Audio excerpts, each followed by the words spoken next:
They tore my book apart right in front of everyone, and my cousin sneered, "It's just trash." I didn't say a word, because the evidence I'd planted would make them choke at the very next family gathering.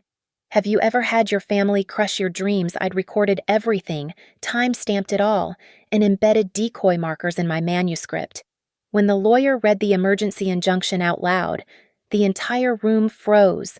They thought I was weak, but I'm the author of this story, and I wrote the ending. My name is Ava Caldwell, and I've spent 33 years being the family disappointment. Not because I'm a failure. I work as a freelance editor and make decent money, but because I chose words over real estate contracts, manuscripts over mortgage agreements, stories over the sensible path my parents mapped out for me before I could even spell my own name. The Caldwell family runs Caldwell & Sons Realty here in Riverview, Ohio. You've probably seen their gaudy yellow and black signs plastered across every available lawn in the suburbs, each one bearing our family slogan, "Homes, Not Stories." My father, Mark Caldwell, came up with that tagline 15 years ago after I dropped out of business school to pursue an MFA in creative writing. He thought he was being clever. My mother, Linda, just thought it was good marketing. My older brother, Ethan, works sales for the company, moving McMansions to tech executives relocating from California. He's everything they wanted: sharp suits, firm handshakes, the ability to convince people they need a fourth bathroom. Then there's my cousin Brianna Pace, my aunt's daughter, who runs a lifestyle blog called Bree's Bright Life, where she posts sunset photos with plagiarized motivational quotes. She calls herself a writer too, though her idea of original content involves copying Pinterest captions and changing maybe 3 words. For the past 2 years, I've been working on something in secret. Late nights after editing other people's dreams into publishable shape, early mornings before the world demanded my attention, I wrote. The manuscript grew slowly, carefully, each chapter watermarked with invisible digital signatures, every draft registered with the U.S. Copyright Office. I named it The Quiet Side of Water, a literary novel about generational trauma and the things we inherit beyond money and property. I knew better than to tell my family. They'd made their position clear at every holiday gathering, every birthday dinner, every casual Sunday brunch. Writing isn't a career, it's a hobby, my father would say, cutting his steak with the same precision he used to slash commission rates. You could be making real money with us, my mother would add, her voice honeyed with false concern. The business needs family leadership. But last week, something changed. The Riverlight Book Fest, our local literary festival that somehow survives despite Riverview's general contempt for anything artistic, sent me an invitation. They wanted me to read at their opening night gala, but only if I could provide advance reader copies, real ones, printed and bound, not just PDF files on a tablet. So I did something reckless. I used my savings to print 5 numbered ARCs through a small press in Columbus, each one unique, each containing deliberate typos and punctuation variations that would identify it like a fingerprint. ARC number 01 went to the festival committee, number 02. I planned to give to my grandmother at the next family party. She was the only one who'd ever encouraged my writing, slipping me $20 bills with notes that said, "For your words." Numbers 03 through 05 would stay locked in my apartment, except I'd already made a mistake. I'd left number 03 on my desk last week when Brianna stopped by, just to catch up. She'd used my bathroom for 20 minutes, claiming stomach issues. My laptop had been closed, but the ARC had been sitting there, spine uncracked, looking innocent. The family party was tomorrow. Mom had been calling all week about some big announcement regarding a new development project. Everyone needs to be there, she'd insisted. This affects the whole family's future. I stared at the invitation from Riverlight Book Fest, running my finger along the embossed letterhead. They'd given me a slot on their main stage, a real audience, a chance to be something more than the Caldwell who wouldn't fall in line. Tomorrow. I'd bring RC number 02 for Grandma. Tomorrow. I'd smile through whatever expansion plans my parents wanted to unveil. Tomorrow. I'd keep my mouth shut about the festival, about the book, about everything I'd built in the shadows of their dismissal. I didn't know then that tomorrow would be the day they'd tear my dreams apart with their bare hands. I didn't know that every precaution I'd taken, every watermark and copyright registration, would become ammunition in a war I never wanted to fight. But I should have known. In the Caldwell family, everything is about property, and they'd never let me truly own anything, especially not my own words. The party was at my grandparents' house, a sprawling colonial that my father liked to call the family seat, as if we were some kind of dynasty instead of suburban real estate hustlers. I arrived at 6:30 p.m. sharp, ARC number 02 tucked carefully in my bag, wrapped in tissue paper like the gift it was meant to be. The living room was already packed. My parents had invited half their client list, turning what should have been a family gathering into another networking opportunity. Brianna was holding court near the fireplace, her phone mounted on a ring light as she live-streamed to her 12,000 followers. "Family goals," she squealed at the camera. "The Caldwells know how to celebrate." I found Grandma in the kitchen, away from the noise. Her eyes lit up when she saw me, and I started to reach for the book in my bag. "Ava," my mother's voice cut through the moment like a blade. "There you are. Come on, your father's about to make the announcement." She grabbed my wrist, not gently, and pulled me into the living room.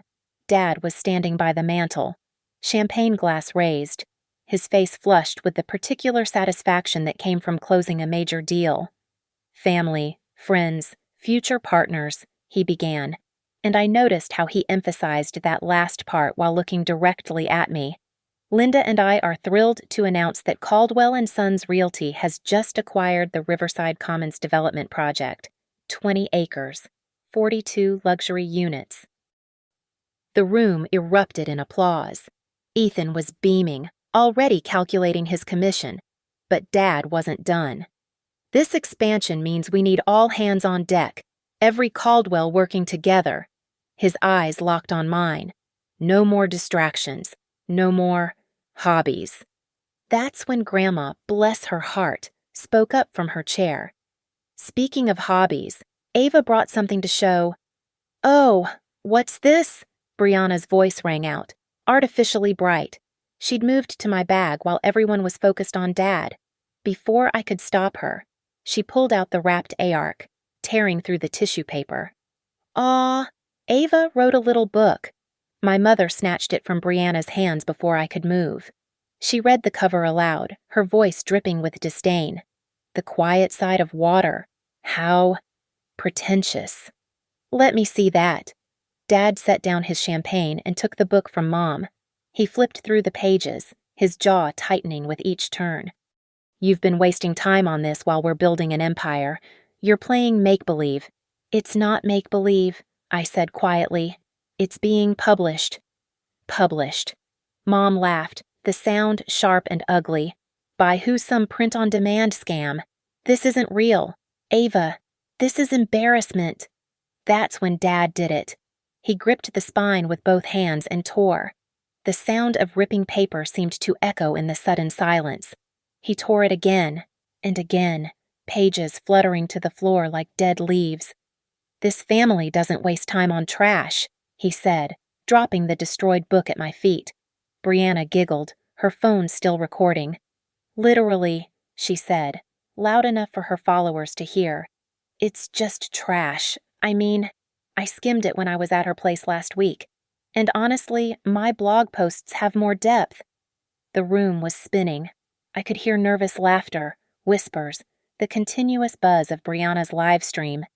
Someone, I think it was one of Dad's clients, was recording on their phone too. I knelt slowly, gathering the torn pages, my hands surprisingly steady. I found the cover, ripped nearly in half, and slipped it into a Ziploc bag I'd brought for Grandma's cookies. Evidence. Their fingerprints would be all over it. "I need some air," I managed to say. "Don't be dramatic," Mom called after me. "It's for your own good. You'll thank us when you're making real money instead of chasing fairy tales." I left through the back door, clutching the bag of destroyed pages. Behind me, I could hear the party resuming, Dad's voice booming about quarterly projections.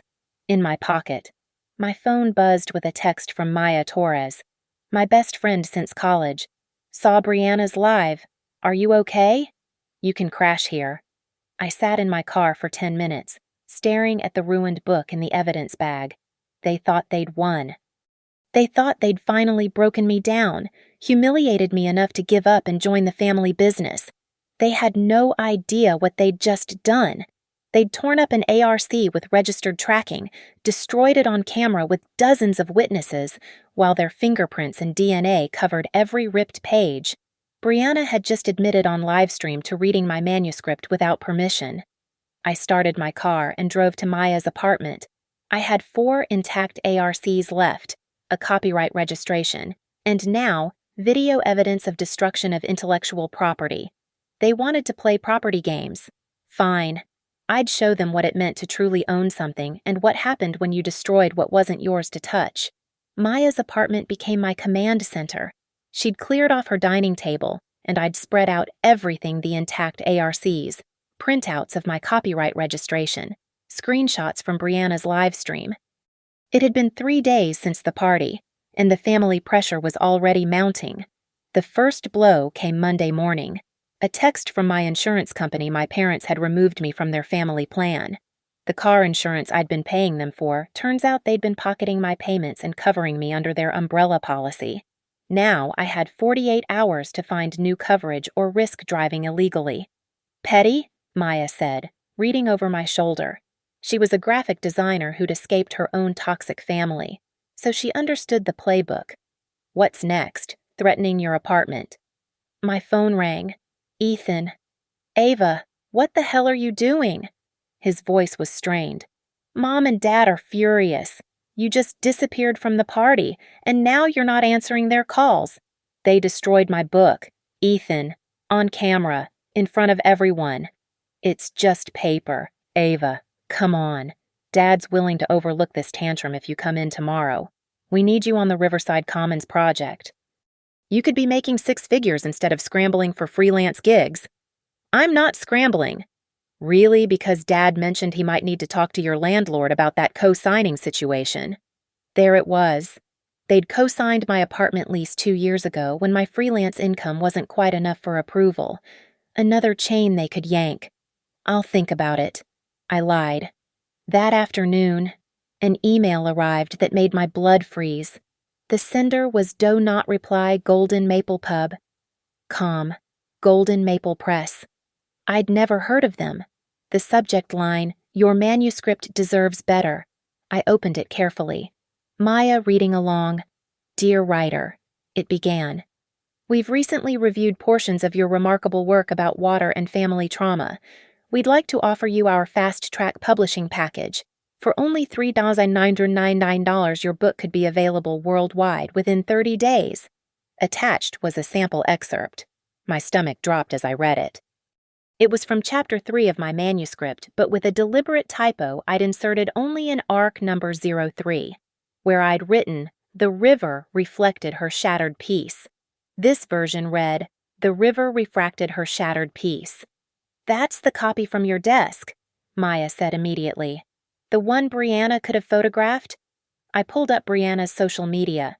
Her latest blog post, published that morning, was titled, Finding My Voice in the Quiet Waters. The pretentious description made me nauseous. Sometimes family tries to silence you, but true artists rise above the noise. Exciting announcements coming soon. She's going to steal it, I said, the reality hitting me like ice water. She's going to publish my book under her name. Can she do that? She can try. Vanity presses like Golden Maple don't check copyright. They just want the money up front. That evening, I decided to confirm my suspicions. I created a throwaway email and contacted Golden Maple, pretending to be an interested client. Within an hour, they responded with their catalog of upcoming titles. There it was, Quiet Waters, a novel by B. Pace, scheduled for release in 3 weeks. My phone buzzed with another text from Ethan. Family dinner Thursday. Dad says be there or he's calling your landlord Friday morning. Maya was pacing now, angry on my behalf. We need to stop this. We will, I said, pulling up my evidence folders. But first, I need to set one more trap. I opened my laptop and accessed the master file of my manuscript. Carefully, I created a new version with microscopic changes, specific punctuation marks curved differently, certain letters with barely visible modifications, things that would only show up under forensic analysis but would be present in any digital copy made from this file. Then I did something risky. I logged into an old shared Google Drive that Brianna and I had used years ago for a family reunion project. She never cleaned out her access permissions. I uploaded the new trapped file with a misleading timestamp that made it look like it had been there for months, titled Old Writing Project Delete Later. Within 2 hours, the file had been accessed. The trap was set. Wednesday brought another email from Golden Maple, this time to my real address. We notice you're the author of a similar work to one we're publishing. To avoid any confusion in the marketplace, we suggest you consider our services for your version as well. The audacity was breathtaking. They were literally trying to sell me services to publish my own stolen book. I forwarded everything to my laptop's secure folder, then opened a new document. It was time to start building my case properly. Brianna thought she was clever, using a vanity press to legitimize her theft. My parents thought they could pressure me into submission. They had no idea that every move they made was adding evidence to my files. Every threat, every email, every social media post, all of it was building towards something they'd never see coming. Thursday's family dinner was tomorrow. They expected me to cave, to come crawling back to the family business with my dreams properly crushed. Instead, I was going to lay the foundation for their destruction. But first, I needed a lawyer. Naomi Blake's office was nothing like the corporate law firms my father used. Located above a coffee shop in downtown Riverview, it was small but meticulously organized, with framed articles about intellectual property victories covering one wall. She was younger than I expected, maybe 40, with sharp eyes that seemed to catalog everything. "So," she said after I'd laid out my evidence, "your family destroyed your copyrighted work on camera, and your cousin is trying to publish it through a vanity press under her name. That's the short version." She pulled up Brianna's live stream on her computer, fast-forwarding to the moment my father tore the book. "This is assault on intellectual property, destruction of copyrighted material, and with your cousin's admission that she'd read it without permission, that's theft. The vanity press complicates things, but in our favor." "How?" "Golden Maple Press operates on a pay-to-publish model. They don't verify copyright ownership. By taking money to publish stolen work, they become liable for contributory infringement.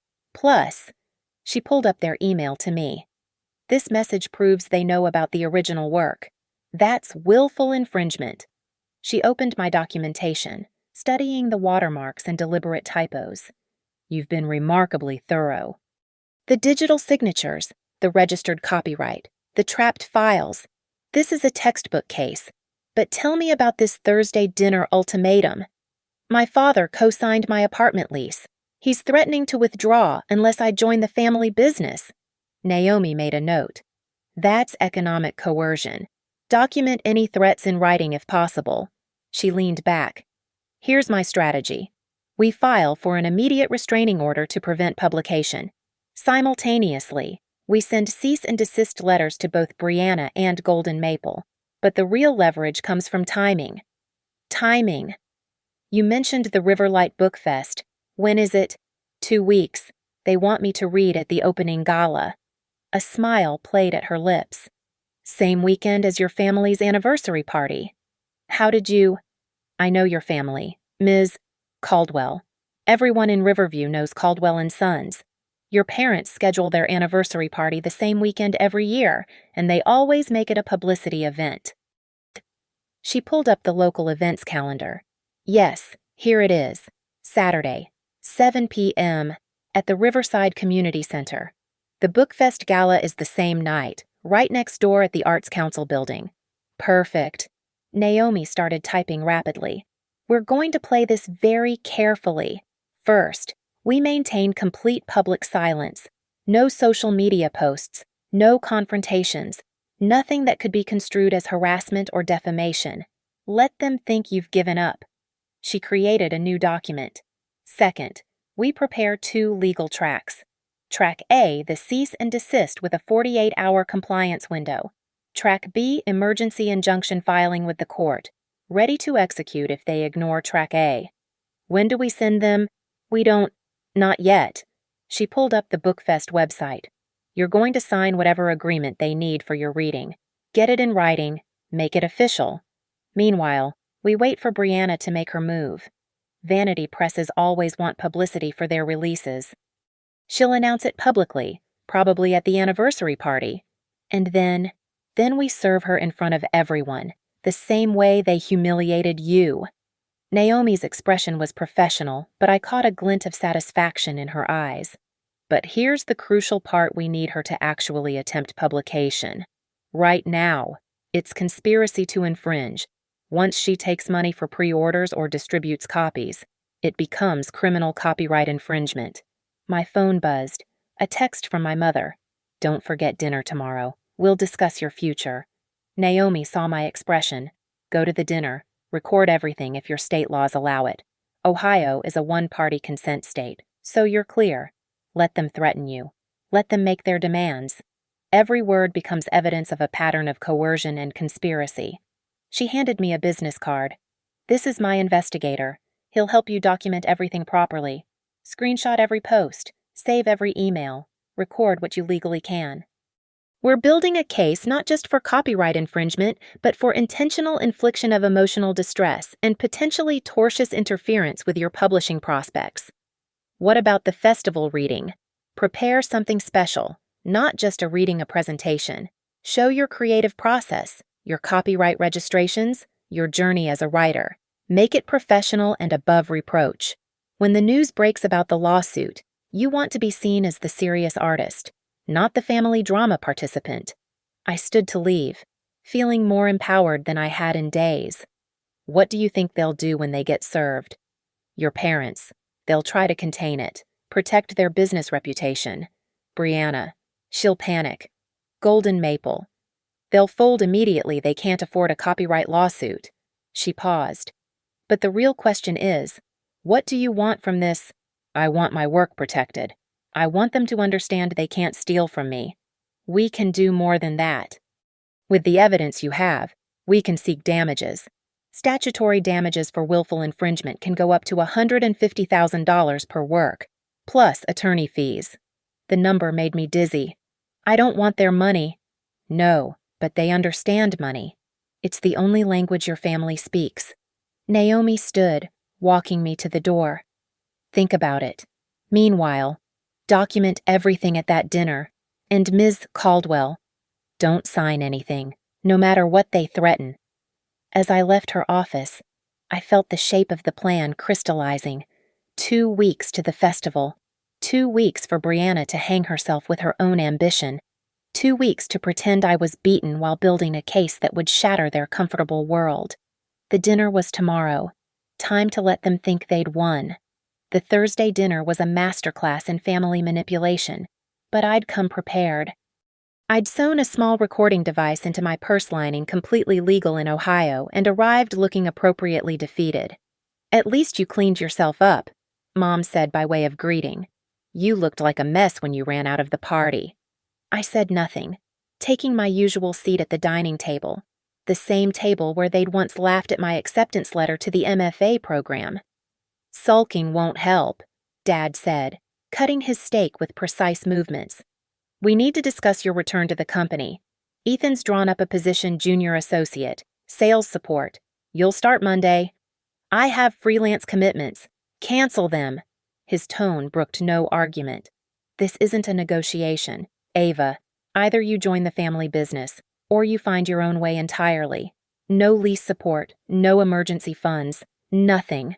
I nodded slowly, letting them think they'd won. That's when my phone lit up with a notification. Brianna had just posted on Instagram. Oh my God, you guys. Her video began. Major announcement coming this Saturday at the Caldwell anniversary party. Your girl is officially becoming a published author. Quiet Waters, a novel, will be available for pre-order starting this weekend. Link in bio soon. Mom actually smiled. See, Brianna understands ambition. She's not even 30 and she's already publishing. The irony was so thick I could choke on it. I watched the rest of the video with clinical detachment. Brianna had created a book cover, a poorly photoshopped image of a lake with Comic Sans font. Golden Maple Press's logo was prominently displayed. Interesting timing, I said carefully. What's that supposed to mean? Ethan asked. Nothing. Just... That title sounds familiar. Dad's fork clattered against his plate. Don't you dare start drama about this. Brianna's worked hard on her book. When between her makeup tutorials and sponsored posts. Enough. Mom's voice was sharp. You're jealous, and it's ugly. Brianna found a publisher who believes in her work. Unlike you, she didn't need to beg some small-town festival for attention. So they knew about the BookFest invitation. Of course they did. Friday brought the avalanche I'd been expecting. Brianna went into full promotional mode. TikTok videos about her author journey. Instagram reels showing her writing process, which consisted of her typing randomly on a laptop at Starbucks, and most damning a blog post with excerpts from her novel. Every excerpt contained my trapped punctuation marks. Every single one. Naomi called that afternoon. She's taking pre-orders through Golden Maple's website. $50 for a signed first edition. That's wire fraud if the copyright isn't hers. How many orders? My investigator counted at least 40 from her followers. That's $2,000 in fraudulent sales. Saturday morning, Brianna posted a video that made everything worse for her case. She was doing a writing workshop at a local cafe, teaching her method to aspiring writers. She actually read full passages from my manuscript, claiming she wrote them during a spiritual retreat last year. I had screenshots of my date-stamped drafts from 2 years ago. Golden Maple Press updated their website with a countdown timer. Quiet Waters launches in 7 days. They'd moved up the timeline, probably sensing easy money from Brianna's engaged followers. They were also offering a special promotion buy Brianna's book and get 50% off their publishing package. They're using stolen work to sell services, Naomi said during our emergency meeting. This is racketeering. The anniversary party was in 6 days. The BookFest gala in 6 days. Everything was converging. Monday arrived with another twist. An email from someone named Derek Walsh at Golden Maple. Ms. Caldwell, we're aware you may have concerns about the upcoming publication of Quiet Waters by B. Pace. We'd like to offer you a generous settlement to avoid any misunderstandings. Please contact us immediately. They were scared. They'd done enough research to find out I was the real author. Don't respond, Naomi advised. Let them sweat. But save that email, it's an admission of guilt. Tuesday, Brianna announced she'd be doing a live reading at the anniversary party, a chapter from my upcoming novel to celebrate the family that made me who I am. The same family that had torn my book apart. Wednesday brought the final piece of evidence we needed. Golden Maple, in their haste to capitalize on pre-orders, had uploaded a preview to Amazon. The preview contained 3 chapters, all with my digital watermarks embedded in the metadata. Timestamps proving they were created before Brianna claimed to have written them. We have them, Naomi said, pulling up the court documents she'd prepared. Copyright infringement, fraud, conspiracy to commit fraud, and violation of the Digital Millennium Copyright Act. When do we file? Friday afternoon. The judge on duty is known for granting emergency injunctions in IP cases. We'll have the order by Saturday morning. Thursday night. I couldn't sleep. Everything was in place. The process server was hired. The court documents were filed. The BookFest had confirmed my reading slot at 8 p.m., right when the anniversary party would be at its height. Friday at 4:30 p.m., Naomi called. The injunction is granted. Brianna and Golden Maple must cease all sales, distribution, and promotion immediately. The process server will deliver it tomorrow at 7:15 p.m. I stared at my intact manuscripts, my evidence folders, my copyright certificates. Tomorrow, in front of everyone who'd watched my father destroy my dream, I would destroy theirs. They thought they were teaching me a lesson about power. Tomorrow, I'd show them they were right, just not in the way they expected. Saturday morning arrived with a text from my mother. Don't forget tonight. Wear something appropriate for once. I was already at Maya's, preparing my presentation for the book fest. She'd helped me create a slideshow images of my writing process, screenshots of copyright registrations, photos of my manuscript drafts with visible timestamps. Everything legitimate, professional, above board. Then my phone rang. Unknown number. But I recognized the voice immediately. Linda's friend Patricia, who worked at the Arts Council. Ava, dear, I'm calling about tonight's reading. Your mother contacted us with some concerns about your mental state. She suggested you might be unstable, making false claims about your cousin's work out of jealousy. My hands clenched around the phone. Patricia, I have full documentation. Oh, I'm not canceling anything. I just wanted you to know what they're trying to do. I've known your mother for 20 years, and this is low even for her. We've actually increased security for tonight, just in case they try something. After hanging up, I called Naomi immediately. They're trying to sabotage the reading. Perfect. I'm recording this call. Repeat what Patricia told you. I did, and Naomi's response was swift. That's defamation and tortious interference. Send Patricia an email confirming the conversation, asking for any written communication from your mother. This gets better and better. By noon, Brianna's promotional machine was in overdrive. She'd posted a video tour of the anniversary party venue, showing the table where she'd be signing books. Golden Maple had sent her a box of printed copies. She showed them off like trophies, fanning the pages that contained my words. 3 p.m. brought another development. Ethan texted, "Heard you're still planning that reading thing. Dad says if you show up and embarrass the family, you're disowned. This is your last chance." I screenshotted it and forwarded it to Naomi, who responded with a laughing emoji, utterly unprofessional and perfectly timed. At 5 p.m., I began getting ready. I chose my outfit carefully professional but not corporate, creative but not flamboyant. A deep blue dress that made me look like what I was, a serious author. Maya drove me to the venue at 6:45 p.m. The anniversary party was already in full swing next door. We could hear the music, see the balloons through the windows. A banner hung across the entrance. Caldwell and Sons, 30 Years of Building Dreams. Inside the Arts Council building, the Bookfest organizers were setting up the main stage. The room could hold 200 people, and tickets had sold well. Patricia greeted me with a warm hug. "Your family's been calling all day," she whispered. "Your father even offered to make a substantial donation if we canceled your slot." I told him our integrity isn't for sale. At 7 p.m., people began filing in. I recognized some faces, former classmates, library patrons who knew my work, even a few clients I'd edited for. Support I hadn't expected. 7:10 p.m. I stood backstage, hands steady, watching the crowd grow. Through the window, I could see the anniversary party. Brianna was at her signing table, surrounded by copies of my book with her name on it. 7:12 p.m. Naomi texted, "Process server is in position." 7:14 p.m. The Bookfest director began introducing me.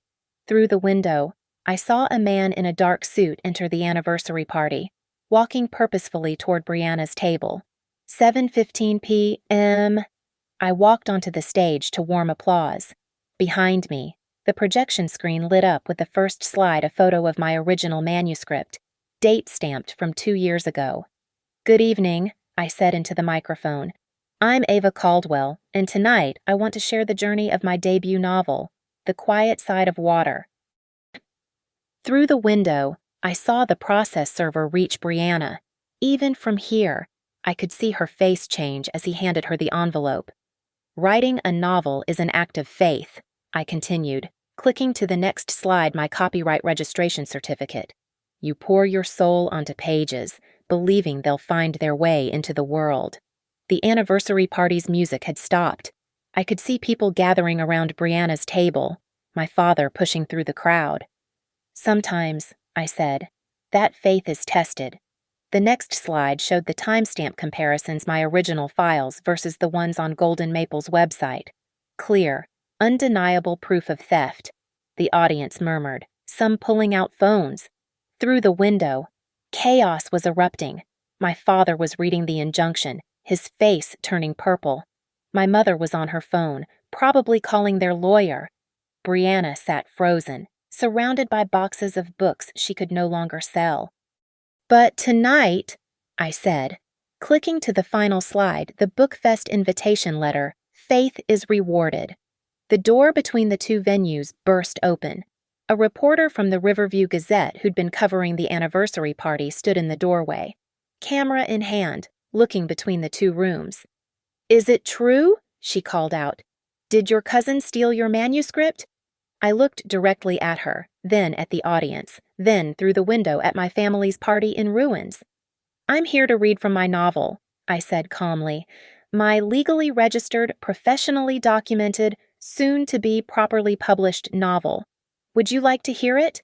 The audience erupted in applause. The reporter rushed in, camera rolling, and through the window, I saw my father receive a phone call that made him sink into a chair, probably their biggest sponsor, pulling out of the party. I opened my intact manuscript ARC number 04 and began to read. My voice was steady, clear, and undeniably mine. The reading was supposed to last 20 minutes. It lasted 5. At 7:20 p.m., the doors between the venues flew open completely. My father stormed in, his face contorted with rage, the injunction crumpled in his fist. Behind him, Linda tried to maintain composure, but her practiced smile was cracking. Brianna trailed behind them, mascara streaming down her cheeks, her phone still recording everything force of habit. Apparently, "Stop this immediately!" Dad's voice boomed across the room. 200 heads turned. Patricia stood up. "Mr. Caldwell, this is a ticketed event. If you don't have a ticket..." "My daughter is having a mental breakdown," Mom announced to the room. "She's making false accusations out of jealousy." That's when Naomi stood up from the third row. I hadn't even known she was there. "Actually, Mrs. Caldwell, your daughter is reading from her copyrighted work. The work your niece is currently enjoined from selling." She held up her phone, displaying the court order. "Would you like me to read the specific legal violations listed?" The reporter from the Gazette was recording everything, and she wasn't alone. Half the audience had their phones out. Someone was already live tweeting. "She's lying." Brianna finally found her voice. "I wrote that book. I have proof." "Excellent," I said into the microphone, my voice carrying clearly. "Please, show everyone your proof." Brianna held up her phone, fumbling to pull up her files. "I have drafts, date-stamped drafts." I clicked to the next slide. It was a technical analysis Naomi's investigator had prepared. "Interesting, because according to the metadata embedded in your drafts, they were created on Tuesday of this week. Would you like to explain how you wrote a novel 2 years ago on files that didn't exist until 5 days ago?" The room went silent except for the sound of cameras clicking. "Furthermore," I continued, clicking to the next slide, "you posted excerpts containing specific typos that only exist in one copy ARC number 03, which was on my desk when you visited my apartment, the same visit you mentioned on your live stream." The projection showed a split screen Brianna's blog post on one side, my trapped manuscript on the other. The deliberate errors were highlighted in yellow, refracted instead of reflected, a semicolon where there should have been a comma, microscopic changes that proved everything. That's fabricated," Brianna stammered. Naomi stood again. "The court didn't think so. Neither did Golden Maple Press, who sent Ms. Caldwell an email offering to settle an email that admits they knew about the original work." My father's phone started ringing. He looked at the screen and went pale. "It's Channel 6, he whispered to Linda. "They want a statement about the lawsuit." "There's more," I said, pulling up the final slide. It was the video from the family party. Frozen at the moment my father tore my book apart. "This is assault on intellectual property, destruction of copyrighted material, witnessed by 43 people, live-streamed to thousands." Someone in the audience gasped. "That's horrible!" "You ungrateful." My father started toward the stage. but security stepped forward. Patricia had been serious about increasing protection. "Mr. Caldwell," Naomi's voice cut through the tension. "Every word you say is being recorded. Every action is being documented. You're currently in violation of an emergency restraining order by attempting to interfere with Ms. Caldwell's contracted performance. Would you like to add criminal harassment to the civil charges?" That's when things shifted from chaos to catastrophe.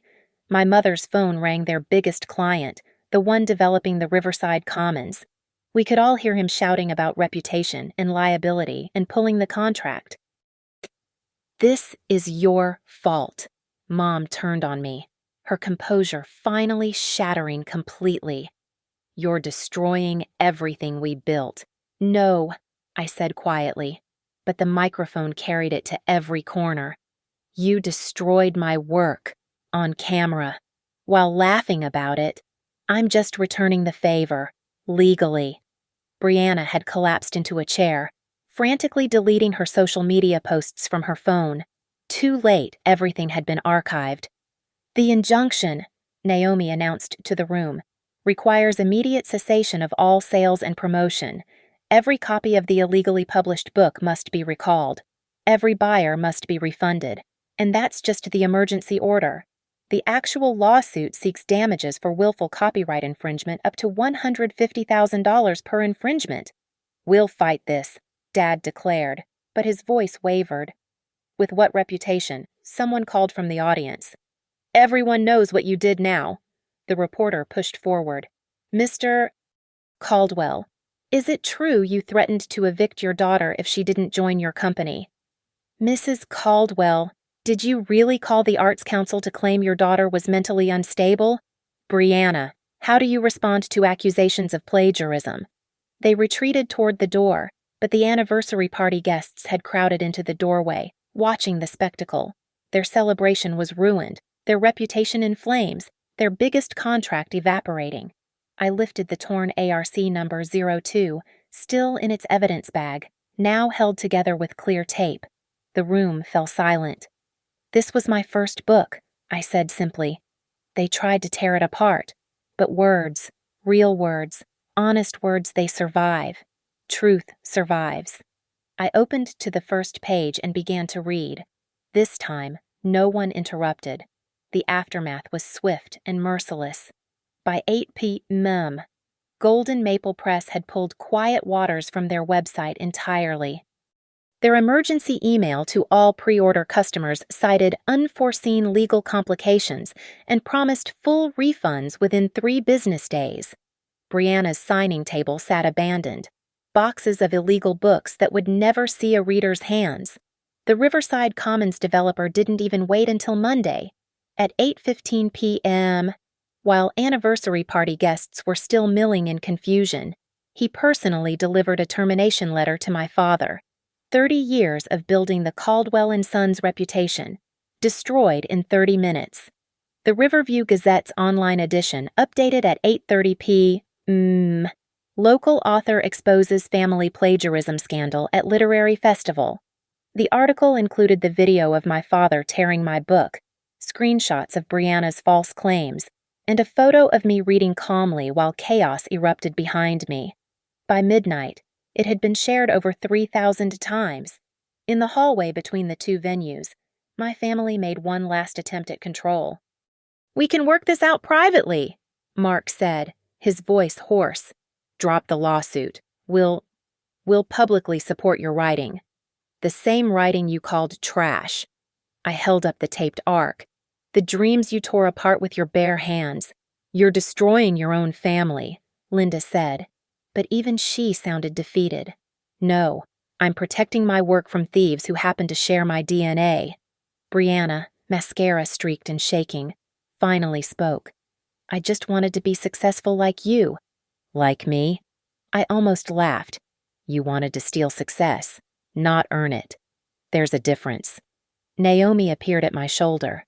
"My client has nothing more to say without legal representation present. The lawsuit will proceed as filed." They left then, walking through the ruins of their anniversary party. Guests avoided eye contact. Sponsors packed up their banners. The golden Caldwell and Sons logo looked tarnished under the harsh fluorescent lights. I returned to the Bookfest stage and finished my reading. The audience gave me a standing ovation, but more importantly, 3 literary agents approached with business cards. North Lantern Books, the indie press I'd queried months ago, offered me a legitimate contract on the spot. "Your book deserves better than what they tried to do to it," the publisher said.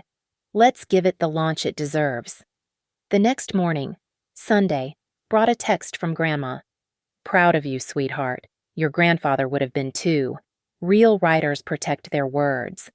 Monday's legal proceedings were brutal but necessary. Brianna agreed to a settlement that included a public apology and admission of plagiarism. Golden Maple Press faced federal charges for wire fraud. My parents, faced with mounting evidence of defamation and tortious interference, agreed to a restraining order that prevented them from any contact with my publishers or professional contacts. The financial settlement was substantial enough to pay Naomi's fees and fund my writing for years, but the real victory came in the form of an email from the Riverlight Bookfest board. "We'd like to offer you our keynote speaker position for next year's festival." 3 months later, The Quiet Side of Water launched nationally through North Lantern Books. The first print run sold out in 2 weeks. The reviews mentioned nothing about family drama, only the quality of the prose, the depth of emotion, the authenticity of the voice. I kept RC number 02, still held together with tape, on my desk, a reminder that sometimes destruction is just the beginning of construction, that sometimes the people who try to tear you down only reveal the strength of what you've built. Caldwell and Sons. Realty closed 6 months later. My parents moved to Florida, where no one knew their name. Ethan found work with a competing firm, never mentioning his family connection. Brianna deleted all her social media and, last I heard, was working at a marketing firm in Columbus, using her real skills instead of stolen ones. As for me, I'm writing my second novel. It's about trust, betrayal, and the price of truth.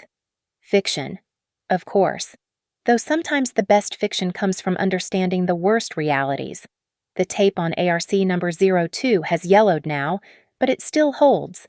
Some things, once broken, become stronger at the mended places. Some stories, once threatened, demand to be told louder. They thought they could silence me by destroying my book. Instead, they taught me that my words were worth fighting for, and that's the real ending, not with their downfall, but with my rising, not with revenge, but with justice, not with silence, but with the clear, unwavering sound of my own voice, reading my own words, in a room full of people who came to hear them. The Quiet Side of Water, I wrote in that first novel, is where truth lives, waiting to surface. It always does. Thank you so much for listening to my story. I'm curious, where are you listening from? Drop a comment below and let's connect. If this story resonated with you, please subscribe to the channel and share your thoughts. Did you think Ava went too far? Or did her family get what they deserved? I'd love to hear your perspective on standing up to family betrayal and protecting what's rightfully yours.